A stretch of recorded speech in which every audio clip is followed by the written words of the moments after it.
Ok, pues muy bien, estamos en vivo en Facebook, así que damos comienzo. Muchas gracias a quienes nos están acompañando esta noche de miércoles en Medicina Interna, la voz de residente. También agradecer a la ponencia del día de hoy que ya nos había acompañado anteriormente y hoy también nos va a dar alguna clase.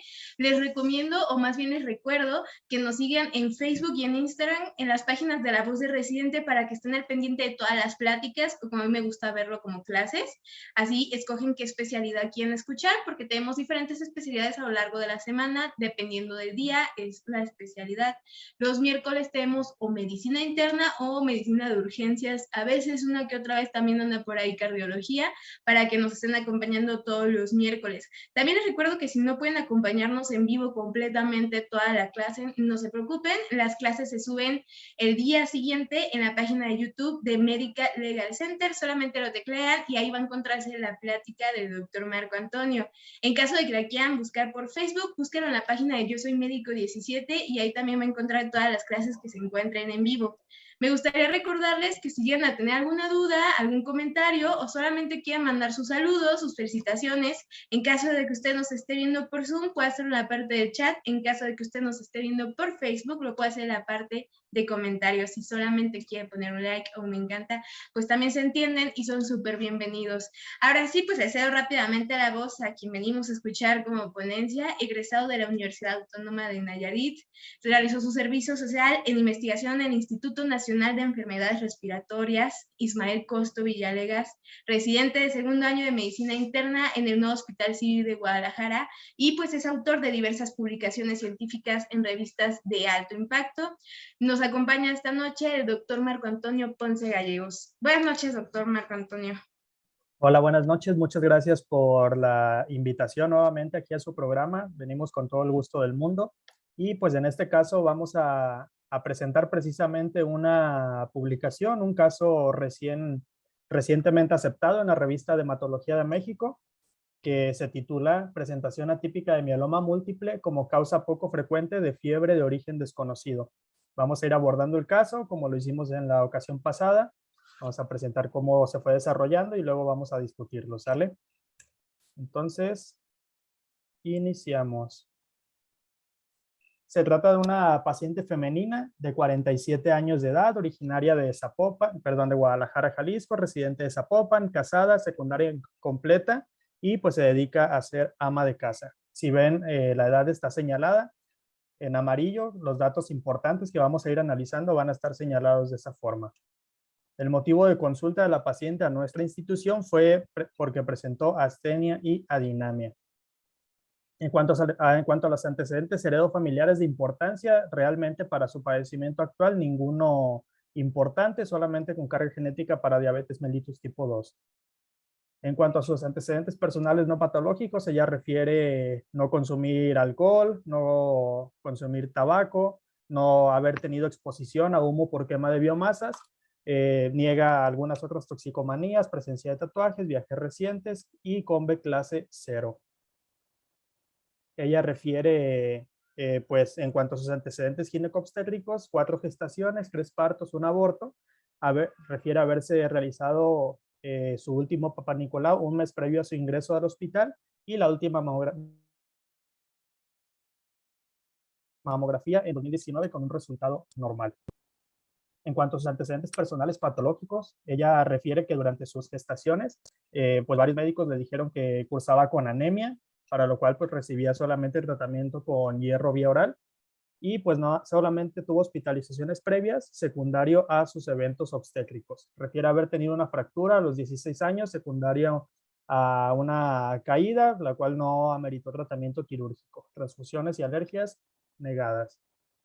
Y en cuanto a sus antecedentes personales patológicos también, en cuanto a los medicamentos que ella consumía de forma crónica, pues solamente tratamiento sintomático y hierro con Renergi, con carboximaltosa férrica para el tratamiento de la anemia, ¿no? Y ácido fólico también para mantenimiento. Bueno, ¿cómo fue que se presentó la paciente a nuestra institución? Ella inició su padecimiento actual, lo que la hizo acudir al servicio de urgencias en abril del año pasado. Ella refiere que inició con astenia y adinamia y aunado a esto tos no productiva y diariamente fiebre de casi 40 grados centígrados. Posterior a esto decide acudir a valoración médica, acude con facultativo, le toman exámenes de laboratorio y le comentan que pues persiste con anemia con hemoglobina de 7.9. Le indicaron tratamiento con hierro vía oral, ácido fólico y complejo B, pues sin presentar mejoría aparentemente. Continuó con estas mismas manifestaciones clínicas sin mejoría y en julio del año pasado inició con debilidad de extremidades inferiores, astenia, adinamia, insomnio y vómitos en 7 ocasiones, así como datos de síndrome anémico. Y la paciente refería sentir palpitaciones y sentir fatiga, por lo cual decide acudir a valoración al servicio de urgencias de nuestro hospital. Ingresa el día 14 de julio del año pasado. Y bueno, pues en el interrogatorio ya dirigido al padecimiento de la paciente, si ven en las fechas previas, ella había iniciado o más bien exacerbado su clínica en abril. Sin embargo, pues ella ya tenía 2 años de presentar otras manifestaciones. Refiere a haber perdido 10 kilos en 2 meses y haber iniciado con la fiebre hace 14 meses, es decir, tenía ya más de 1 año, y también con la tos desde hace 2 meses. Y bueno, eso es lo más importante. Cuando llega la paciente a la exploración física, destacaba de forma importante palidez generalizada y fiebre de hasta 39 grados. Enfermedad periodontal importante, un soplo sistólico multifocal, secundario al síndrome anémico con el que cursaba, y hepatomegalia franca, aproximadamente, según recuerdo, 3 dedos por debajo del reborde costal. Y bueno, pues se decide su ingreso a piso de medicina interna para continuar el abordaje de la paciente. Se toman exámenes de laboratorio y pues se evidenció que la paciente cursaba con anemia, con hemoglobina de 5.5, aún más baja de la que había tenido meses previos. DHL en 421, procalcitonina de 43 y persistentemente con la fiebre de hasta 40 grados centígrados. Pues como parte del abordaje, debido a toda la evolución que tenía la paciente y pues tratando de identificar pues la causa más frecuente de la fiebre, que es de origen infeccioso, se trataron de descartar las alteraciones más importantes o las infecciones más importantes, por lo tanto se solicitaron hemocultivos, 3 sets de hemocultivos de hecho, urocultivo, así como un examen general de orina, una radiografía de tórax, mediante nebulizaciones con solución salina hipertónica se trató de hacer expectorar a la paciente, se logró y además se tomaron muestras de jugo gástrico para tinción de Sil-Nielsen y además las muestras también se mandaron para GeneXpert para descartar tuberculosis por el cuadro compatible con el que cursaba y todos estos resultados resultaron negativos. Además se solicitaron serologías para descartar VIH y infección secundaria por virus hepatotropos, de hepatitis A, B, C, y también con resultado negativo. Debido a la alteración pulmonar con la que cursaba la paciente, pues se decidió, y la hepatomegalia, se decidió realizar una tomografía tóraco-abdominal contrastada, en donde se evidenció la hepatosplenomegalia y derrame pleural izquierdo, el cual estaba pequeño, no era posible puncionar. Y bueno, pues debido a que la paciente cursaba con la anemia y hemoglobina de 5.5, se solicitaron paquetes globulares para transfundirla. Sin embargo, se evidenció que todos los paquetes a los cuales se probaron eran incompatibles, incompatibilidad al grupo y pues incluso al RH también. Entonces, se informó a la paciente de este proceso. La paciente firmó consentimiento informado de que sabía los riesgos a los que se enfrentaba en caso de ser transfundida. Afortunadamente, pues no pasó a mayores y previa a las transfusiones, pues se premedicó con paracetamol e hidrocortisona. Y bueno, en cuanto a los exámenes de laboratorio más importante, vean, hemoglobina de 5.5 y hematocrito también disminuido. Entonces cursamos con una anemia de volúmenes normales con un volumen globular medio de 86 y en hemoglobina corpuscular media de 27. Plaquetas bien y ligera leucocitosis. En cuanto a la función renal, pues la creatinina y la urea realmente sin alteraciones, calcio de 8.3 y la bioquímica hepática también sin alteraciones de importancia. a pesar de la hepatomegalia evidenciada mediante estudios de imagen y clínicamente. Cuanto a reactantes de fase aguda, la DHL, como habíamos visto, en 421, procalcitonina en 43, la cinética de hierro, como parte del abordaje del síndrome anémico. Vean la ferritina por arriba de 1500 como reactante de fase aguda, reticulocitos de 1.9, que nos indica una anemia A regenerativa. Se solicitó también un frotis de sangre periférica, en donde pues, el único hallazgo aparentemente importante era un fondo proteináceo. En cuanto a la albúmina, hipoalbuminemia de 1.5, el ego, como les comentaba, pues solamente con trazas de proteínas. Además, también al ser una anemia de volúmenes normales, se solicitó un PUMS y debido también a la incompatibilidad, el cual resultó negativo. Como les comentaba, los cultivos y otros exámenes realizados, todos negativos. Entonces, pues las causas infecciosas ahora venían a ser menos probables y debido a las alteraciones hematológicas en la biometría hemática, las alteraciones en la cinética de hierro, en los reticulocitos y en el frotis de sangre periférica, pues nos orientaban a que el siguiente paso a realizar con la paciente, pues tendría que ser un aspirado de médula ósea, ¿no? Vemos también la radiografía de tórax, pues una mala técnica realmente, muy penetrada, pero pues así a grandes rasgos sin ningún hallazgo de importancia. Se realizó también un ultrasonido abdominal y vean, aquí al menos por ultrasonido ellos comentaban que el tamaño, el contorno y demás del hígado pues estaba dentro de rangos normales. Sin embargo, como veremos a continuación, si es que se puede reproducir, vemos que al menos en la ventana mediastinal pues no se ve ninguna alteración hasta este momento y al final ligero derrame pleural, ¿no? Y vean la hepatomegalia tan importante que pues estaba hasta el otro hemiabdomen, ¿no? Fuera de eso, pues ningún hallazgo más de relevancia. Como les comentaba, pues todas estas alteraciones que encontramos en los exámenes de laboratorio y en la clínica de la paciente, el siguiente paso obligado a realizar, pues era el aspirado de médula ósea, ¿no? Y vean de forma interesante, aquí en el que tiene menos aumento, cómo se alcanzan a ver células plasmáticas por todos lados. Aquí vemos un cúmulo importante de células plasmáticas en donde se ve el núcleo grande y también un citoplasma que abarca aproximadamente el 50%. Y una vez que hacemos el zoom, pues vemos todavía todas las células plasmáticas bien diferenciadas con su núcleo basófilo importante, su citoplasma con el centro pálido.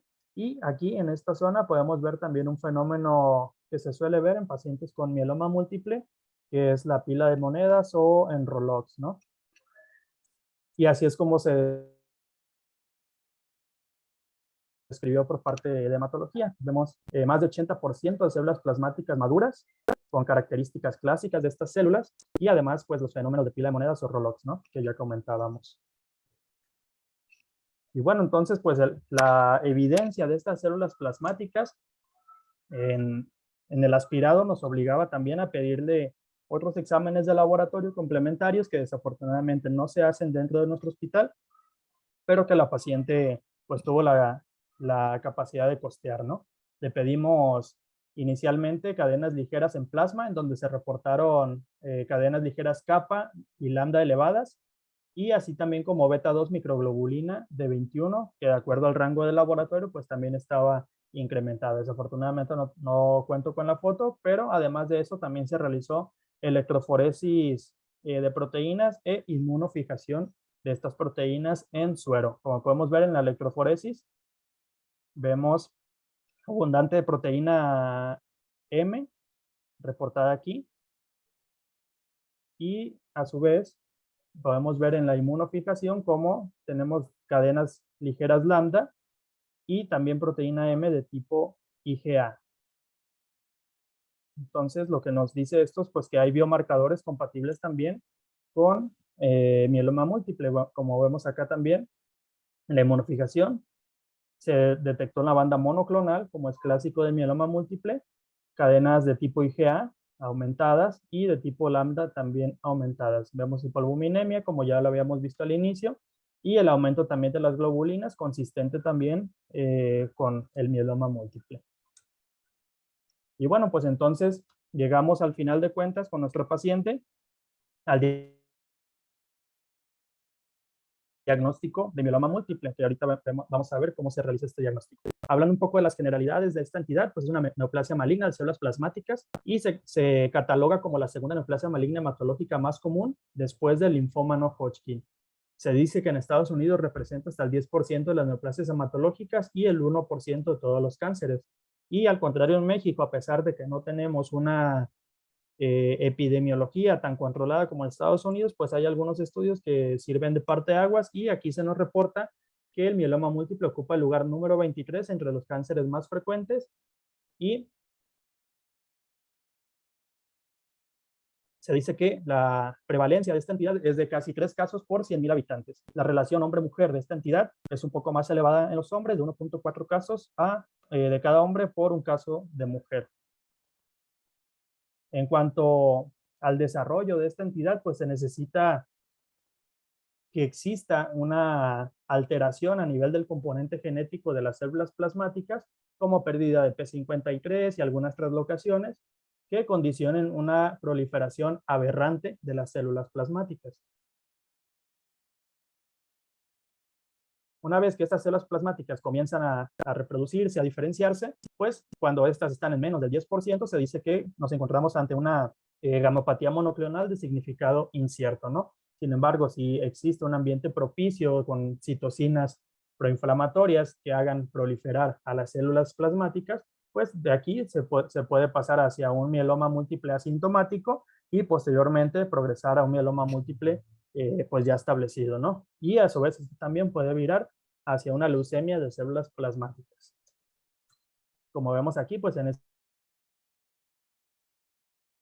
necesita ese microambiente importante con las citocinas proinflamatorias como interleucina 6, la presencia de estas translocaciones que veíamos y también la inhibición de nuestro sistema inmunológico para tratar de suprimir la proliferación de estas células, ¿no? Si todo esto converge en un paciente genéticamente susceptible y con las exposiciones adecuadas, pues el desarrollo de mieloma múltiple es inminente. Las manifestaciones clínicas más importantes descritas en esta entidad es que se presenta principalmente en aquellas personas mayores de 69 años. Anteriormente se tenía la creencia que esta era una enfermedad pues, de las personas de adultos mayores. Sin embargo, pues como podemos ver, en contraste con este dato, nuestro paciente tiene apenas 47 años. Cursan también con anemia normocítica normocrómica, con lesión renal por acúmulo de estas cadenas ligeras, lesiones líticas y fracturas patológicas, hipercalcemia, en algunos casos trombocitopenia y leucopenia, cuando hay infiltración a la médula ósea, adenopatías, fiebre poco frecuente. Entonces, como podemos ver, de acuerdo a las manifestaciones clínicas clásicas, pues nuestro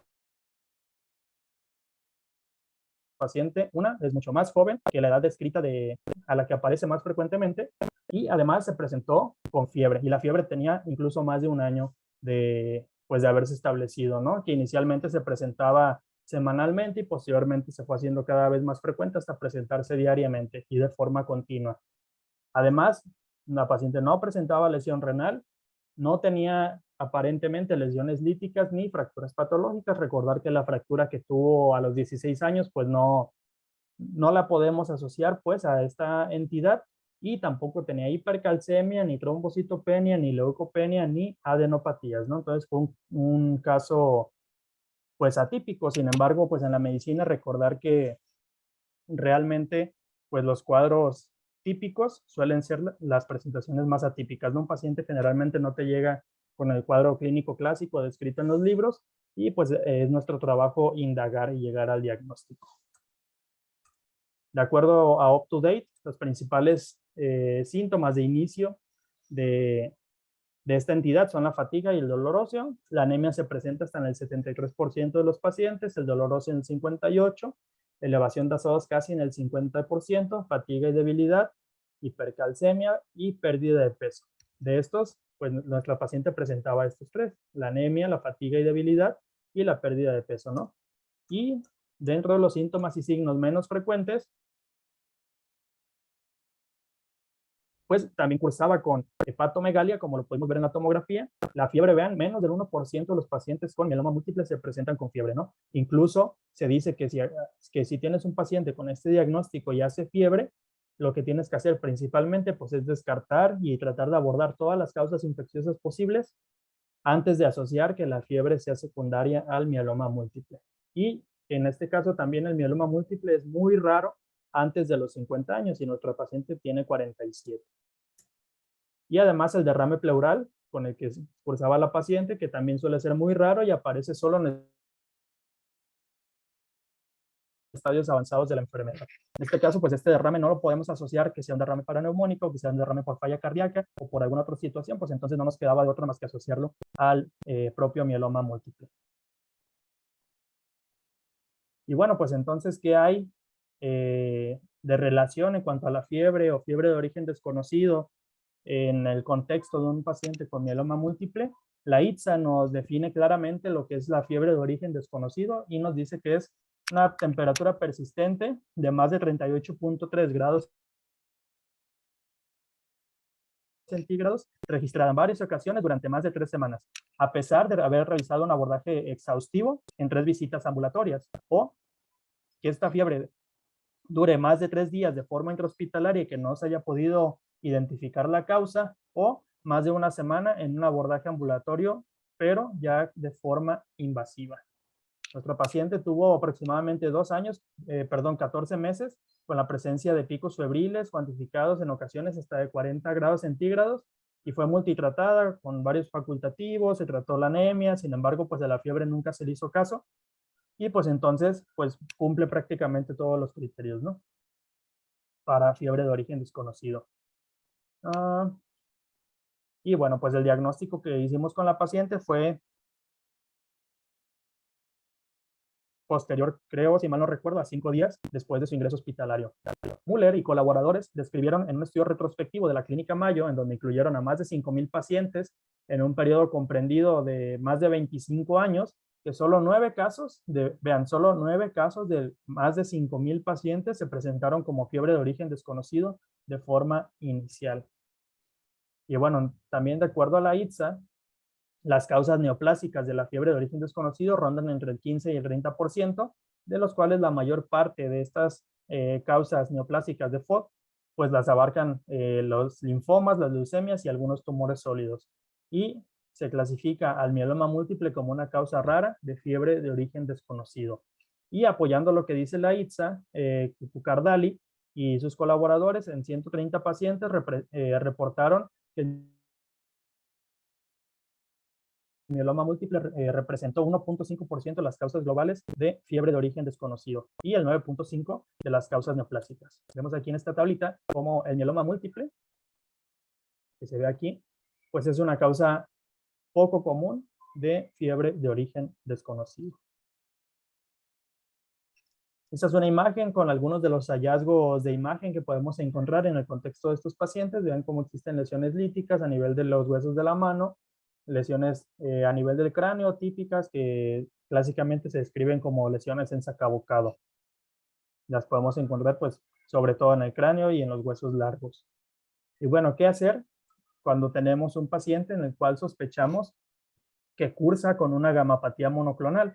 Pues bueno, entonces le pedimos pues los exámenes de laboratorio clásicos, vemos alteraciones en la biometría hemática, vemos alteraciones en los electrolitos, vemos que el paciente cursa con anemia normocítica normocrómica, que puede tener elevación de SUADOS, y aparte también si le pedimos imagen, pues algunas lesiones líticas o que llegue con fracturas patológicas, pues bueno, lo que hay que hacer en estos casos, pues es pedirle la inmunofijación y la electroforesis de proteínas, tratando de buscar la proteína M. Si nuestro paciente cursa con estas pruebas positivas, pues entonces se tiene que hacer una electroforesis e inmunofijación en orina de 24 horas, ¿no? Y pues entonces si nuestro paciente cursara con alguna de estas alteraciones, pues evaluarla como una paciente sospechosa de mieloma múltiple y tratar de identificar si este paciente tiene alguna lesión a los órganos diana, órganos blancos, que generalmente afecta a esta entidad, como que se presenta clásicamente con anemia, alteración renal, presencia de lesiones líticas y la hipercalcemia. Si nuestro paciente tiene estas alteraciones y le hacemos un aspirado de médula ósea en donde vemos más del 100% de células plasmáticas, pues no tenemos de otra, ¿no? Nuestro paciente cursa con mieloma múltiple. El diagnóstico, como veremos, bueno, antes del diagnóstico, el abordaje sugerido en un artículo que salió recientemente en febrero de este año, del JAMA, nos dice que sospechemos de mieloma múltiple, bueno, hablando del contexto del paciente, si te llega un paciente con fatiga, dolor óseo, anemia, falla renal, hipercalcemia, aumento en el total de proteínas séricas, lesiones líticas y fracturas patológicas, pues nada, hay que decir, este paciente probablemente tenga mieloma múltiple, ¿no? Verlo, pues qué tan probable es que lo sea y con base en esto, pues realizar los exámenes de laboratorio correspondientes y de imagen también para llegar al diagnóstico. Hay que pedir pues una biometría hemática completa, hay que pedir electrolitos, química sanguínea y pues también las cadenas ligeras libres en plasma y en orina, así como beta-2 microglobulina, albúmina y DHL. Y además, pues en cuanto a la imagen, se sugiere que hagamos una tomografía computada, pues prácticamente del cuerpo completo para buscar estas lesiones líticas o también podemos usar una resonancia magnética de todo el cuerpo completo o una tomografía con emisión de positrones de cuerpo completo o también realizar radiografías, pues prácticamente, como les comentaba, del cráneo, de los huesos largos.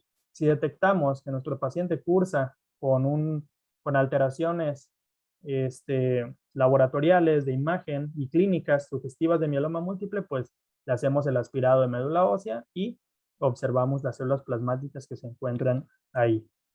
Para el diagnóstico también, esta tabla es parte de ese artículo que les comentaba y bueno, lo que hay que diferenciar pues son las 3 gamapatías monoclonales más importantes, que es la de significado incierto que vemos de este lado, el mieloma múltiple asintomático y el mieloma múltiple ya establecido. Como podemos ver, la cuantificación de proteínas monoclonales típicamente va a estar presente en el mieloma múltiple, como lo vimos en el caso de nuestro paciente. El aspirado de médula ósea con más del 10% de células plasmáticas que sean positivas a CD138 en la inmunohistoquímica, también como lo presentó nuestro paciente. Presencia de proteínas de Bence-Jones en orina, típicamente presentes, y pues los eventos definitivos de mieloma, ¿no? Que son estos daños a órgano blanco que hemos estado comentando, como la hipercalcemia, que debe ser mayor a 11, nuestro paciente tenía 8.3, falla renal con una creatinina mayor a 2, nuestro paciente tenía 1.1, anemia, y en nuestro paciente sí tenía anemia, hemoglobina de 5.5, normocítica normocrómica, y aparentemente no tenía lesiones líticas. O bien, en caso de que no tengamos ningún daño a órgano blanco, esto lo podemos como obviar y pedirle los biomarcadores en suero y si es positiva a las cadenas ligeras y a la inmunofijación y a la electroforesis de proteínas, pues entonces también lo podemos clasificar con seguridad como mieloma múltiple. Como podemos ver aquí, el mieloma múltiple, si no existe daño a órgano blanco, la presencia de uno o más biomarcadores son suficientes para el diagnóstico. Siempre y cuando también pues tengamos más del 10% de esas células plasmáticas en el aspirado de médula ósea, que como vimos en la descripción de nuestra paciente, pues eran más del 80%. Y bueno, ¿qué hay en cuanto a la estratificación del riesgo? Existe esta clasificación del RIS que nos divide pues el riesgo del paciente con mieloma múltiple para ver qué tratamiento le podemos ofrecer. Y veamos, nos pide exámenes de laboratorio que son pues muy asequibles o que son parte del abordaje y una vez teniéndolos, pues ya nos clasifica nuestro paciente, ¿no? Sin embargo, se dice que la supervivencia con tratamiento a base de lenalidomida, dexametasona y bortezomib pues son 126 meses, ¿no? Y esto se ha visto en estudios desde el año 2000 hacia acá, que bueno, pues esta es la sobrevida, que son prácticamente como 10 años más una vez iniciado el tratamiento. Y bueno, pues tomando en cuenta que esta enfermedad aparece más frecuentemente en los adultos mayores, pues quizá vale la pena, ¿no? Y bueno, el tratamiento inicial del mieloma múltiple, hay que detectar si tiene alguna de las alteraciones genéticas que les comentaba al inicio. Si no, pues es un riesgo estándar o riesgo moderado, y si tiene alguna de ellas, pues lo clasificamos como un mieloma múltiple de alto riesgo, ¿no? Si nuestro paciente es elegible a trasplante autólogo de células hematopoyéticas, pues lo podemos ofrecer el tratamiento triple que veíamos previamente con lenalidomida, bortezomib y dexametasona, 4 ciclos y posteriormente valorar el inicio. Si no, pues le podemos dar de 8 hasta 12 ciclos con ese tratamiento y mantenimiento con bortezomib. En el caso del tratamiento o de la estratificación del riesgo, si tu paciente cae en un riesgo estándar o riesgo moderado, pues entonces lo clasificamos si es un paciente frágil o no. Si no es un paciente frágil, le podemos dar hasta 8 ciclos o 12 del tratamiento triple, y si es un paciente frágil, solamente 9 ciclos, quitando el bortezomib. Y si nuestro paciente es candidato a trasplante autólogo de células hematopoyéticas, le damos 4 ciclos con el tratamiento triple y vemos si se le va a hacer un trasplante temprano o retardado, pues también valoramos qué tipo de tratamiento le vamos a continuar. Esta es la escala utilizada para ver si nuestro paciente es frágil o no, y para ver si pues, puede ser candidato o no al trasplante autólogo de células hematopoyéticas. En esta tabla también es un abordaje rápido para ver el tratamiento que le vamos a ofrecer a nuestro paciente. Si es un mieloma de alto riesgo, pues le damos el tratamiento con carfilzomib, lenalidomida y dexametasona, 4 ciclos. Y posteriormente, pues valoramos si es candidato al trasplante autólogo de células hematopoyéticas y vemos el tratamiento de mantenimiento. Si es de riesgo intermedio o riesgo estándar, ese va de entrada al tratamiento triple por 4 ciclos, y pues también valoramos si nuestro paciente puede ser candidato o no al trasplante. Y bueno, ¿qué hay en cuanto a los estudios que nos hablan de la supervivencia de estos pacientes o de la efectividad de los tratamientos? Se han comparado el tratamiento triple que veíamos previamente con lenalidomida, bortezomib y dexametasona versus lenalidomida y dexametasona en pacientes con reciente diagnóstico de mieloma múltiple. Seguimiento 84 meses nos demuestra que aquellos pacientes que recibieron la terapia triple pues tuvieron mayor supervivencia a los 84 meses. Sin embargo, pues en un seguimiento posterior vemos que la mortalidad o la supervivencia global pues no hubo diferencia estadísticamente significativa, ¿no? Sin embargo, en cuanto a la respuesta al tratamiento, podemos ver que sí, el hecho de añadir bortezomib al tratamiento pues les ofrece una mayor respuesta y una respuesta también más rápida. Y pues así podemos ver esto también con los diversos tratamientos en general. Como podemos ver en esta línea, pues la supervivencia al final pues es prácticamente igual, ¿no? Como lo veíamos 10 años posterior al inicio del tratamiento. En esta tabla podemos ver algunos de los fármacos más comúnmente utilizados en tratamiento de esta entidad. Vemos los fármacos inmunomoduladores, los más utilizados talidomida y lenalidomida, de acuerdo a la disponibilidad de cada país. Por ejemplo, nosotros en la paciente y en los pacientes que hemos tenido con mieloma múltiple utilizamos talidomida, sobre todo por el costo y la disponibilidad del mismo. Inhibidores de proteosoma como el bortezomib, que afortunadamente lo contamos con él en nuestro hospital, anticuerpos monoclonales, agentes alquilantes y otros fármacos también de los que podemos echar mano. La dexametasona también. Y pues bueno, al final la conclusión de nuestro caso que pues nos acaban de aceptar es que la fiebre es un síntoma poco frecuente en pacientes con diagnóstico de mieloma múltiple. Por lo tanto, ante un paciente con diagnóstico de fiebre de origen desconocido, el mieloma múltiple resulta ser un diagnóstico que no se sospecha de forma inicial y baja la sospecha todavía más cuando el cuadro clínico se presenta de forma atípica o inespecífica, como el caso de nuestro paciente, ¿no? Recordar, clásicamente el mieloma, pacientes mayores, casi de más de 70 años, se presentan con falla renal, con anemia, con lesiones líticas, hipercalcemia, y nuestra paciente pues es una paciente joven, 47 años, sin hipercalcemia, sin lesiones líticas, sin fracturas patológicas, sin falla renal, solamente con la anemia y fiebre, que recordando la fiebre puede ser hasta incluso menos del 1% de los pacientes con mieloma múltiple. Y pues bueno, se hizo el abordaje, se descartaron las causas infecciosas y por las alteraciones hematológicas se decidió virar a realizar una aspirada de médula ósea y pues nada, de ahí salió el diagnóstico. Entonces, sin embargo, al ser una neoplasia hematológica, formará parte de los diagnósticos diferenciales a descartar al realizarse un aspirado de médula ósea. Les comparto el correo de aceptación que nos mandaron de la Revista Mexicana de Hematología. Nos lo aceptaron por allá a principios de febrero y bueno, pues estamos todavía en espera de ver cuándo saldrá la publicación. Una vez que salga, pues ya se las compartiremos. Muchas gracias. Eso sería todo por mi parte. Al contrario, doctor Marco Antonio, muchas gracias y también muchas gracias por compartirnos de sus experiencias, conocimientos y también de sus objetivos realizados.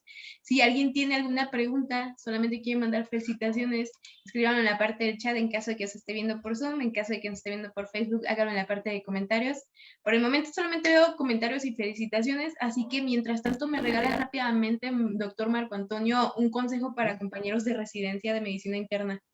Sí, claro, con todo gusto. Pues hablando específicamente del caso, como les digo, el mieloma múltiple, pues no sé, ¿no? Ya una vez entrando a la residencia y viendo los casos personalmente, pues ves que no es como los libros te lo platican, ¿no? Vemos este caso muy, personalmente me pareció muy didáctico, que se presentó fiebre más de un año, persistente, que posteriormente se hizo diariamente, y pues nada, que nadie le hizo caso, hizo complicaciones, derrame pleural que aparece solamente en casos avanzados de la enfermedad. Y pues bueno, ¿no? Entonces, ante una paciente con alteraciones hematológicas, con fiebre de origen desconocido, pues tratar de no olvidarnos tanto del mieloma múltiple como otras causas también de origen hematológico en que nos generan este tipo de fiebre, ¿no? Comentarles también, les digo, el mieloma puede ser, pues, puede tener muchas presentaciones, incluso hace un mes, 2 meses, tuvimos una paciente de 17 años con mieloma múltiple. Entonces, es una enfermedad que a pesar de presentarse en adultos mayores, pues no la podemos descartar, ¿no? Siempre hay que tenerla en mente, de acuerdo también al contexto general del paciente. Muchas gracias, doctor. Entonces paso rápidamente a hacer comentarios que estoy viendo. Monse Arriaga, felicidades, doctor, muy buen tema. Jorge Salazar, excelentes aportaciones. Matilda Montes, gracias por la ponencia, muy buena clase. Liliana Cruz, felicidades al doctor Marco, excelente ponencia. Leslie Méndez, gracias al doctor, saludos de Monterrey. Lucía Sánchez, muy buena exposición, gracias al doctor, felicitaciones por los logros. Saúl Hernández comenta, buena ruta para el DX de la fiebre crónica. Ivette Sánchez, excelente ponencia. Tema muy interesante, felicidades. Y Jesús Hernández comenta, excelente presentación, Ponce, un abrazo, amigo. Entonces, pues muchas gracias, doctor Marco Antonio, por otra vez estar con nosotros y compartirnos de su conocimiento y también materializar sus experiencias, conocimientos y pasiones. Así que muchas felicidades, esperamos que siga teniendo logros y pues excelente futuro especialista con el que estamos hoy. Les recordamos que si se perdieron un poquito de la plática del doctor Marco Antonio y la quieren volver a revivir, la encuentran en la página de YouTube de Medical Legal Center, en Facebook en la página de Yo Soy Médico 17 y a nosotros nos encuentran en Facebook y en Instagram como La Voz de Residente. Si de casualidad por ahí haya un jefe o jefa de residentes que requiera alguna plática para adiestramiento o capacitación en temas médicos legales, los invitamos que nos manden un correo electrónico a atención.mlc@gmail.com y con mucho gusto nos ponemos en contacto para realizar pláticas de manera gratuita con ustedes. También los invitamos a ser parte de las ponencias como lo hizo el doctor Marco Antonio. Solamente mándenos un mensajito a nuestro Facebook o a nuestro Instagram y aquí estaremos escuchándolo de sus conocimientos y de sus experiencias. Doctor Marco Antonio, muchas gracias por darse otra vez un ratito de su tiempo para enseñar. No, muchas gracias a ustedes por la invitación. Yo con todo el gusto del mundo, las veces que quieran, aquí podemos estar. Les agradezco mucho. Al contrario, doctor Marco, que pase muy bonita noche y muchas felicidades por sus logros. Gracias igualmente, gracias a toda la audiencia que pudo entrar. Hasta luego. Hasta luego.